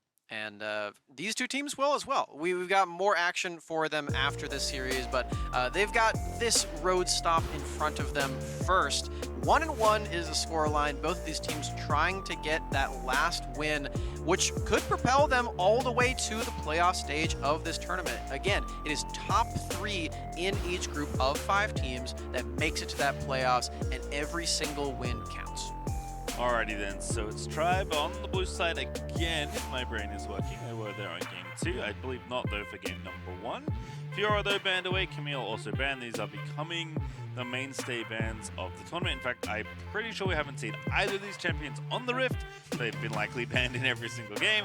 There's Senna, I do like that one. Pertroni looked absolutely nutso on that particular pick. So nice to see it being taken away. And Senna, I think in general, a pretty powerful champion so far. You gotta remove that one. From the duo lane, we heard from the analyst desk. I was gonna say the Alk Battery desk, but Alk Battery and the rest of the desk were talking about the power of this Senna. Specifically, Riku was highlighting how strong the late game team fight positioning and DPS was for Pertroni on that pick. So wanting to remove that one makes a lot of sense for Tribe. Similarly, for TSM, wanting to remove the Braum from MaxGreen, I like that one quite a bit. Yeah, I actually kind of like all of what's happening here, starting to lose Twisted Fate, unsurprisingly. New band, and that means Renekton is on the table. I believe this is the first time Chuck is going to get this champion. Sonyy has had it in the last 2 games, if my memory is serving me correctly. I think Chuck had it in game 1. But regardless, it was in all of the other games, and it will remain so. Very powerful champion. In those team fights, you get to be a sustain beast, a health bar that just keeps on growing, and the point-click stun helps out tremendously. Now, Jarvan likely will be the response in the Baron lane, matching tank with tank. Lots of bruiser damage, bruiser-like damage, I should say, as Jarvan is, by all accounts, still a tank in that Baron lane, but can hold his own. And Ziggs, of course, this time, but for Mike, definitely a champion TSM and Mike are very happy with. But starting, we'll be getting a different champion, which maybe for NA peeps on the desk is good news. I think I agree with him in the sense of like starting perfectly good on Ziggs, but doesn't feel like it necessarily fits the style the team plays. ttigers, though, going to keep it nice and consistent back on the Vi. And MaxGreen, who was pushed up from, is on to Rakan, as Galio is the other selection there for TSM. Both Oldskool and Starting saving their picks for later. Oldskool just having 2 stellar games on the Lucian. The second one slightly less so, to be completely honest, as he was picked out many times in that game. But still did a lot of damage in that one. Could still go back to the champion. It is still fully available for him to do so, but perhaps scarred by the atrocities that were placed upon him by this Wukong from Tetis. Yeah, I like the Wukong again for that reason, where it's like, do it again. Yeah. You won't pick Lucian, I'll spin on you. And it's very disruptive, right? I think definitely helped TSM out in the 5v5. So they've got plenty of incredible combo potential, actually. I mean, Galio Jarvan is good enough, and they've got 2 more good ultis to layer on top of that. Instead, it is going to be Corki here for Oldskool, and Orianna actually in the hands of Starting this time around. Yeah, so very teamfight focused here for Tribe. Not necessarily as strong in the early game, though, because you don't have the same power of the Lucian dashing around with your Relentless Pursuit and getting all those double shots off. But perhaps for Tribe, they don't necessarily prioritize that champion as much outside of the pair with the Braum, which is banned away. Does leave TSM with the possibility of locking in that champion for themselves, though, and they pounce at that. taking that one into the Corki of Oldskool. All that early power completely shifts over to the side of TSM. That's funny. It's like, you know, wait to see what they want. Oh, we'll just steal the Lucian. That's pretty good. Pertroni getting off the center onto Lucian instead. Very interested to see how these teams match up on the rim, especially if we get a similar game trajectory to the last one, where it's quite close to the mid game, and then it does become a lot about those, you know, later game objective 5v5 fights, because the damage feels like it's there. The different tools feel like it's there for Tribe, but it just looks so easy on the TSM side. You just press all your ultis and let go of the phone. It definitely feels that way, especially if you can get everyone locked into the Cataclysm. Luckily for Tribe, most everybody has means of escaping those walls outside of starting on the Orianna, but it definitely is going to be pretty easy and pretty straightforward, I think, for TSM to see what they want to do, especially if they're winning. If they're losing, yes, then this team starts to become more of a pick composition, and at that point, it's really tricky, actually, to find a big sweeping engage. Yeah, and I think that's going to be curious, because Tribe obviously would love to replicate the success they had in game number 1. I kind of feel like they just skill check TSM, and TSM weren't quite ready in that game, more than Tribe are massively outskilling a TSM, because game 2 was, I think, much more what we maybe would have expected the first game to look like. That being said, even with these picks not having as much potential early power, if Tribe do find a way to get ahead early, I feel like they'll just stay ahead and coast all the way to the end. ttigers has had incredible dives in the first few levels in both of these games. In game 1, he didn't need to do it before level 5 because his lanes were already dead by the time he got there. But in game 2, excellent dive at level 3 on a jungler that you usually expect to want to hit level 5, get the assault and battery, and then just press that button and make it super easy. Tribe want nothing to do with the easy way. They want to go as soon as possible, break your backs, and then get the speed up in a game like this, because then, like I was saying, TSM fall behind, and all of a sudden this composition that's very built around the 5v5 team fight is a lot harder to manage. All right, we'll see what happens here.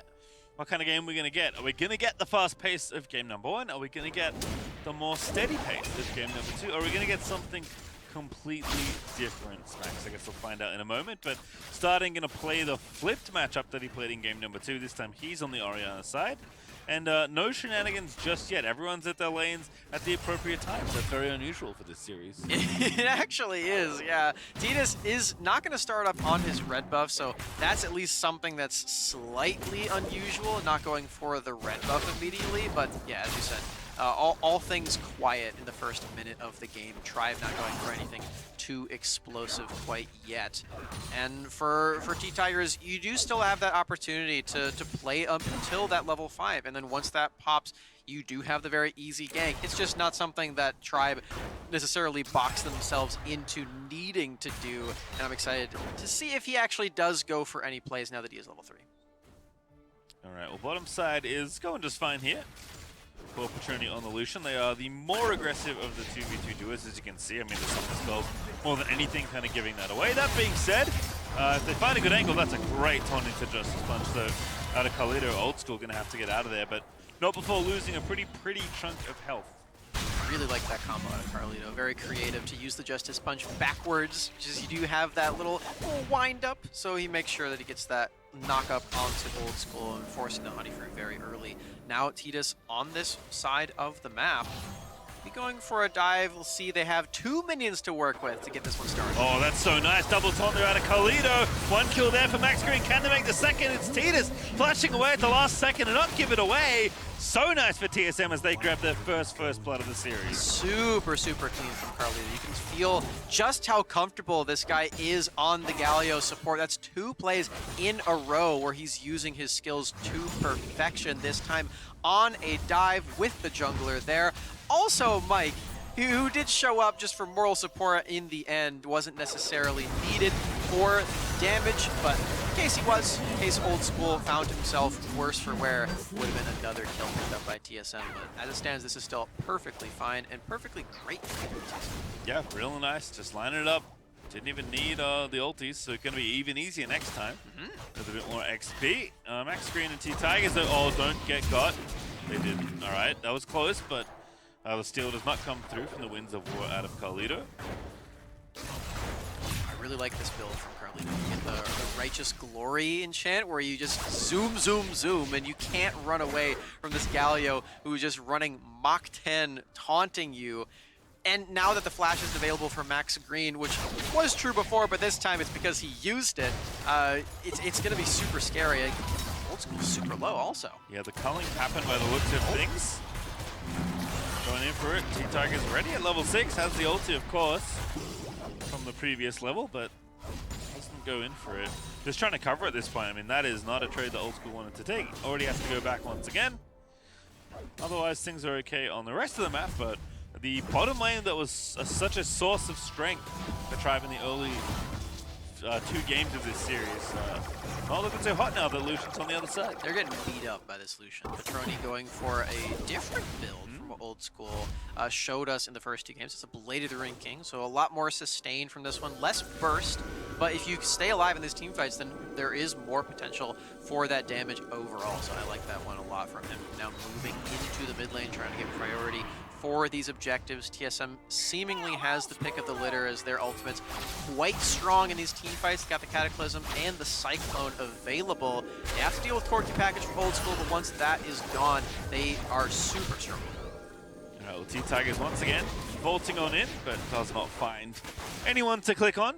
Wants to be a little bit more conservative perhaps. Has potential combos with starting, of course. He's level 7 ready with the ulti, and does have the first item already charging up there.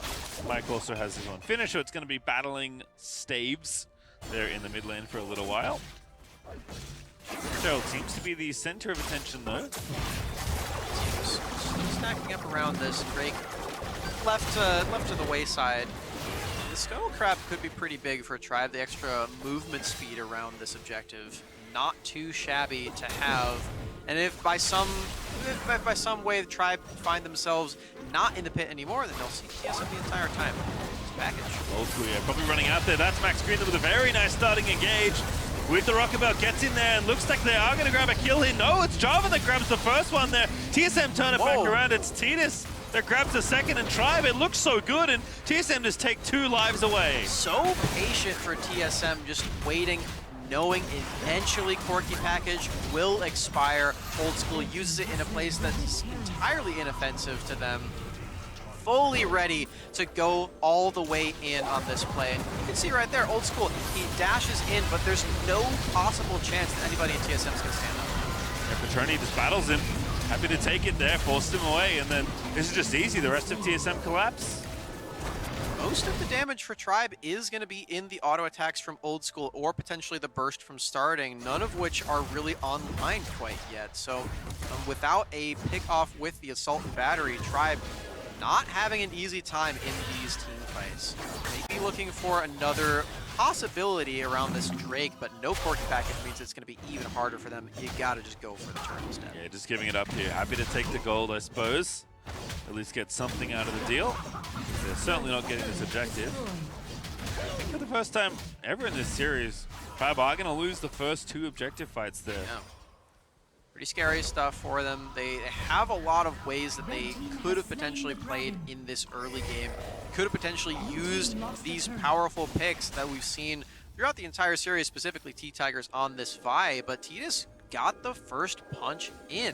He got that first gank off in the Dragon Lane, and ever since then, TSM have really felt like they've been in the driver's seat the entire time.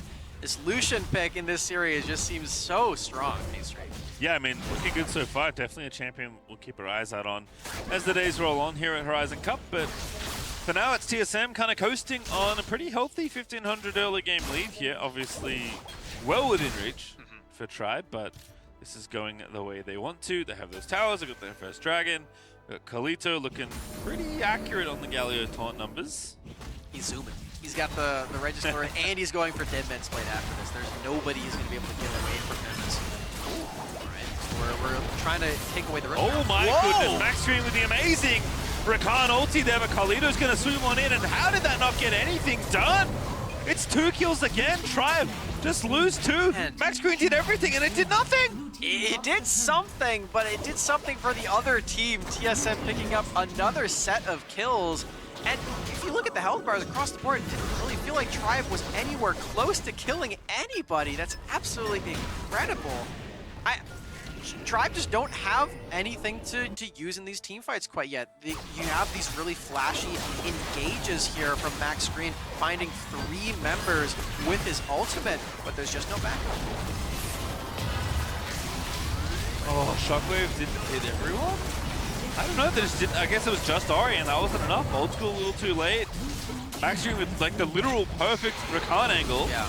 And it just isn't enough. And now Chuck is trying to beat up Sonyy, but oh goodness. The cavalry has arrived. The taunt is there from carliTo, and Pertroni's the one to scoop up the kill. Tribe did not catch a break right here at TSM, beating them at every move. And I especially, the thing that I realized about that last team fight as well, the reason why they didn't do any damage was actually because of carliTo's ultimate. He got the Grand Entrance on, or the Hero's Entrance on top of the Grand Entrance from MaxGreen, and the big magic damage shield completely mitigated everything that Starting went for with his burst. So really well timed from TSM. And just heads up play from the support here, who's had a phenomenal game of Galio. 100% kill participation, making so many of the plays in the early game. This is feeling like a champion that the teams are going to have to think about banning after this series. Let's have a look at how this happened here in the X replay, because Chuck is getting frisky here, trying to 1v1 this Jarvan. He knows exactly where Sonyy is, but the problem is he doesn't know where anybody else is. He doesn't know just how close they are. With carliTo's movement speed build, it doesn't really matter how close he is because he will run. He will go the full distance to arrive. As you can see the elation on the TSM coaching side. They are feeling great about this game, feeling like this series is well within their reach. Yeah, this is almost a shutout. Like 6-0, 4-2. The gold leads are stacking up more and more. Sonyy trying to escape one out of there. Again, the Galio ulti is just going to save the day. And there's just nothing they can really do. Sonyy is low but not dead. Chuck is chasing but can't find anyone as carliTo just zones out 3 people. 3 people on the Tribe side as Tetis grabs the double kill. carliTo Galio is the name of this Game 3 pastry. He is making play after play after play. I cannot believe just how much work this support Galio is putting in. And mind you, this is not a Senna Galio lane. This is not one where you're farming up the entire time. You're playing on a budget. You are playing with just your abilities and whatever scraps you can get with your gold. He went for the full boot before even buying a single item component. That's how committed he was to being the support for his team. And again, look how much magic damage shielding he gets off. He gets to save his entire squad. And then, as you pointed out, he's bodyguard 3 people, completely isolating them from the rest of his team as TSM picks up the scraps, keeping that 100% kill participation. And there's another objective. Oh, that Infernal might be the nail in the coffin for Tribe, to be honest. Going to be tough here to battle through that. That is a permanent 6% damage for the rest of this game. So that is an uphill battle for Tribe, and it already has been. TSM looking so good right now. And you said it is this Galio pick that's tying the room together. We'll see what Tribe can maybe do to break it, because Starting's powering up, Oldschool's powering up. We know that they're the ones we're looking at here, but oh goodness, caught the enemy Raptor pit. Hand in the cookie jar, promptly cut off by TSM. And you can't power up on this Corki if you're getting killed off in the enemy Raptor pit. I'm not sure what Tribe was going for there, but it was clearly a vision play, and it clearly did not work out how they were hoping. Although, Tribe did get their first kill of the game. Sonyy did die. So it's not the full shutout, but it is feeling more and more like it's very one-sided. Get the mid tower, you know, starting to collect what gold you can. Oh boy. Pertroni is threatening to 1v1 ttigers. Ttigers gets on out of there, starting back down to the bottom side. Go ahead, catch this wave, clear that out. A little bit of breathing room now for a Tribe. A little bit of time between objectives, but gonna try and get as much gold as you can before the next bout, because it's coming quickly. You know, now that Oldskool has these 2 items, I am not fully convinced that TSM have 100% won this game. There is a lot of scaling damage that comes from this Corki build, and on the flip side, not a lot that comes from Pertroni's build on Lucian. He does not have any critical strike items. He is going for the full armor shred build with the Blade of the Ring King Black Cleaver into a Last Whisper item. So no crit in his first 3 items. That late game damage not going to be there at all. And Oldskool can get this work. Flash ulti, they're sending it. Chuck is setting it up, and who's going to knock it down? Wow. It is actually Chuck. Gets the kill at the end of it all, starting forced to flash away because carliTo is straight in there, zooming on in. The shockwave finds 2, and carliTo still gets the kill he wanted. You see just how fast this Galio build is and just how fast the turret's going about. That's a full inhibitor turret at 13 minutes, Pastry. And carliTo still lives. He played with fire. He tanked every bullet in the Corky barrel. Oh, and a dive too far there for MaxGreen, gets himself killed. That collateral Tribe didn't need to give TSM, as TSM are so close to finishing this series. They walked away with that full mid lane completely devastated also, Pastry. This is not good news for Tribe. They have to deal with the permanent buff of the Cloud Drake, the Infernal Drake, and all these super minions that are pouring into this base from now until the end of this game. That's something they will have to overcome if they want to get this win. Their first series win in Horizon Cup. TSM still in that driver's seat, moving over to this Baron that's just recently spawned. See if they want to start this one up, or if they just want to zoom on a Chuck.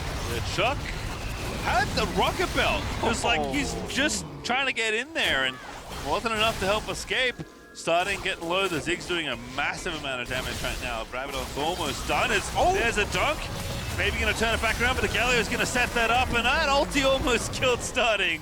But the kill happened before it can end as TSM run towards the Baron. Yeah, it feels like they've got this one in the bag, Starting dead for 30 seconds. ttigers does have Smite, but there's really no way for him to actually get into this pit right now. I love the positioning from TSM as well, moving 2 of their members, 2 of their tanks over to this corridor so that the rest of TSM, alongside the clone of Wukong, they can tank up the Baron, secure that objective for themselves. And it feels like it's only a matter of time now, Pastry. TSM on the brink of their first win. MaxGreen is playing with fire, and it's going to be very dangerous. Jarvan finds 2 with the knock-up. They're almost blind through the wolf camp as MaxGreen lives, but ttigers is not so lucky.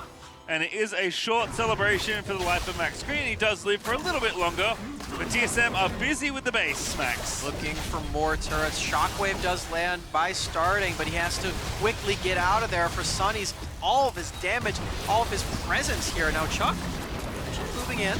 This is so much poke. The Baron and minions are smacking the tower. Sonny's like, whatever, I'll die. You know what? It's not so bad. And this tower's just gonna get melted. Yeah, Ziggs has enough. Just chucks the bomb in. Turrets are getting zigged, Pastry. Yeah, TSM that just happens. exploding all of them left, right, and center. Well, maybe not right quite yet, but left and center for sure. Those are completely gone. 2 waves of super minions pouring in, and TSM, they can just move right on over to this next dragon. Not quite the Elder yet, but they're getting there. And if they even need it, they will likely have all 3 of their regular dragons online. Now carliTo, so fast. Oh, he just can't stop him. Justice Punch, looks for the taunt, flashes in, barely misses it. But Tetis now has found the rest of the fight. It's Oldskool that's going very deep with the package, but the Ziggs ulti's there. The knocker from Wukong hits onto the Corky. And now Oldskool's just going to be left for dead. Lucian's unstoppable. Sonny's locked up Chuck. He's going straight in. That was such a sick flash play after the flag and drag out of Sonyy. And TSM are going to find the ace and take the victory lap around Tribe's Nexus. 5-0 ace leads TSM to international success in this first win for themselves. Look at that pop-off, Pastry. Look at these guys. They are ruthless. They know how good they are. Oh, look at them. Get them. TSM chance do indeed transcend everything, especially all esports. And that's looking good. You know, maybe we can take this as an NA win, but no. Esports for Brazil. TSM is just in the name. The squad loyal to their country and looking good. I thought it was absolute boom after game number 1, I'll be honest. Yeah. I was like, oh goodness. It just felt like so many different unforced errors. The game completely ran away from him. Like, is this the team that's showing up? And the answer was no. That was the team that was asleep. And when the Lion woke up, it killed everyone, Max. What better time to wake up than the last game of the day, Pastry? A reverse sweep, 2 reverse sweeps back to back. Apparently, this is me now. That's just the Pastry Smacks duo. Great, It's just reverse sweeps. I can't wait for more reverse sweeps. It's been a great They're time. gonna yell at me on Twitter when there's not a reverse sweep now. Yeah, I guess that probably will happen. I'm sorry to say. That's okay. But for TSM, they're definitely feeling good about this one. I love the poses. I do love the tradition of taking a selfie after every game. I hope this continues. Me too. It makes sense, you know, your phone's right there. Yeah. Easy to, ready to Should go. we take a selfie right now? Are you feeling victorious? I'm feeling like it's been a long day, but a good day. A wild rift. That's a victory for me. Maybe we'll take a selfie later. But yeah, just reveling in the success of that TSM reverse sweep. The fastest game of that series was their loss. So a huge comeback for them to bounce back after that really crushing defeat where they were getting ran around the rift by Oldskool's Lucian and ttigers Vi, leaving that Vi up, and really the Lucian, the entire series long, knowing that that wasn't the issue. It was the way that they attacked the early game and the way that they could bounce back after that. TSM keeping stalwart and taking a well-deserved victory. Now, a little question, maybe one we can't answer right now, but after a day of play here at Horizon Cup, is that the best Galio game we've seen? Because there's been a lot of Galio in lots of different roles. I'm locking it in right now. Yes. And of all the things, it is the support Galio that gets it done as TSM do find the 2-for-1. And I'm sorry to throw it over to the NA fans on the State Farm Analyst Test. Kangas, take it away. Well, TSM.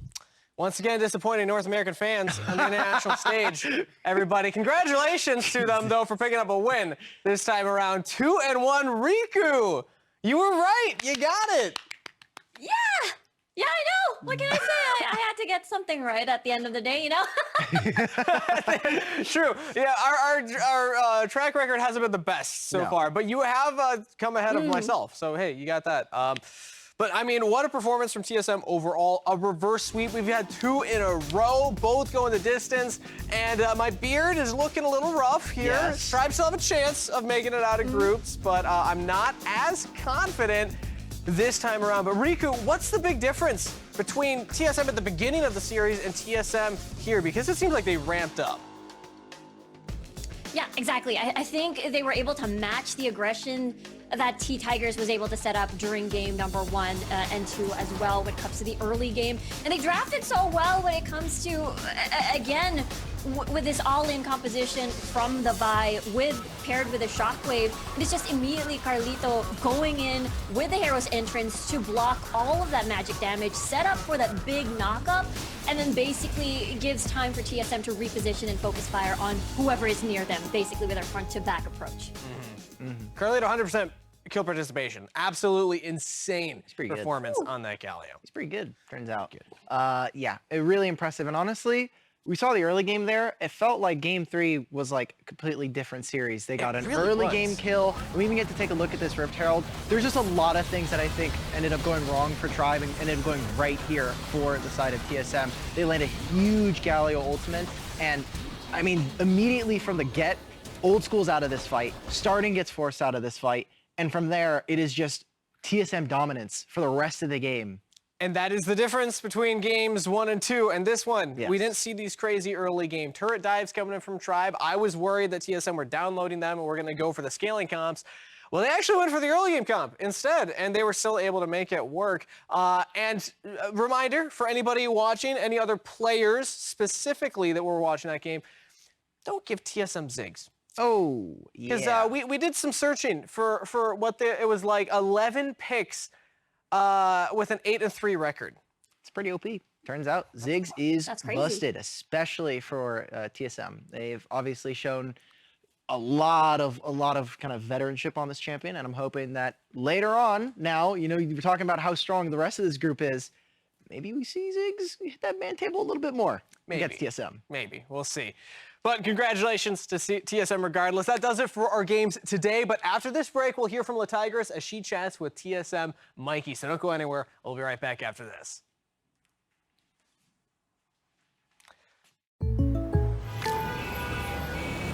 What's going on? Jake from State Farm, the perp just confessed. I think. I don't know. What? Oh, can't afford streaming anymore, so here we are. Oh, don't give up what you love. State Farm has options to personalize your policy so you get a rate that fits your budget. Oh, that's great. Mm-hmm. The subtitles would be nice. For surprisingly great rates that fit any budget, like a good neighbor, State Farm is there. Call or click to get a quote today.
What a series to end the day. A TSM victory here to represent Brazil, and I am here alongside the mid laner, Mike. Oh my goodness, yeah, you got to show it to the fans out there. That's you. How has it been coming here, preparing for international play, and having a few weeks of scrims before coming into this match? I'm not gonna lie, it was very tiring. At first, we had a lot of problems with our trip.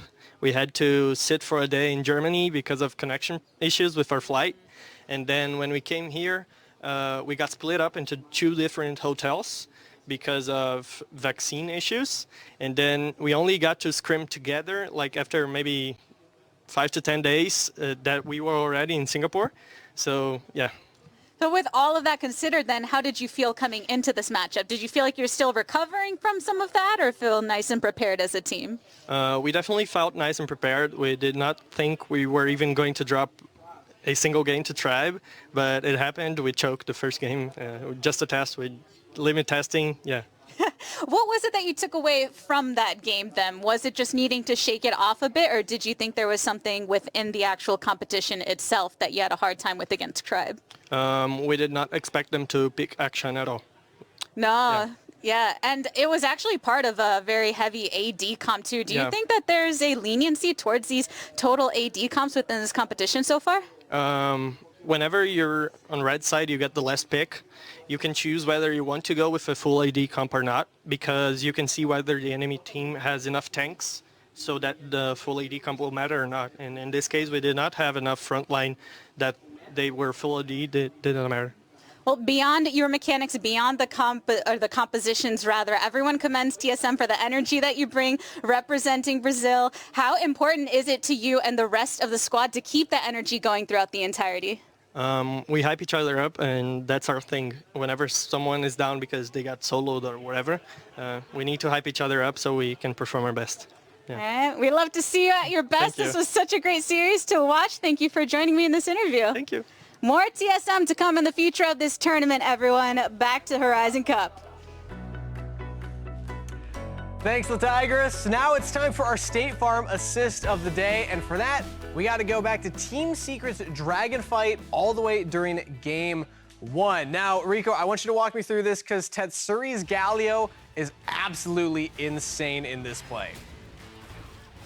Yeah, he was able to create so much space for Team Secret here while they were taking the Infernal Drake. Basically got the taunt in later on towards this fight. Is able to get the knockups here and there. They were able to secure this Infernal Drake and boom!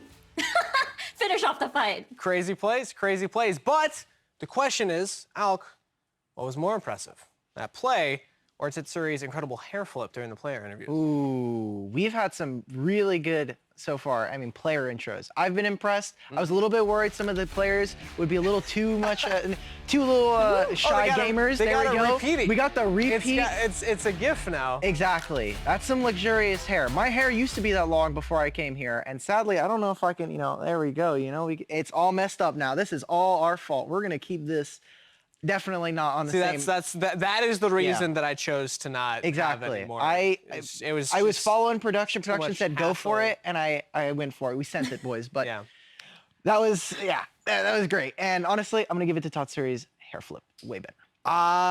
Yeah, you know what? It was a pretty good hair flip. I want us to zoom in and get that repeating as a GIF. I think that'd be fantastic. But congratulations to all the teams that picked up a win for today. That's it for today's coverage of the Horizon Cup. Tomorrow we got our first look at Sengoku Gaming matching up against Thunder Talk. Then Rollster Y get their first match of the tourney against favorites SBTC, who did get O2'd, so maybe not favorites anymore, with Dakun facing TSM, and then Team Secret versus Ebro Gaming to wrap up the day. For Alk, Riku, Iraqi Zoro, and our entire crew in Singapore, I'm Kangas. We'll be back same place, same time tomorrow. We'll see you there.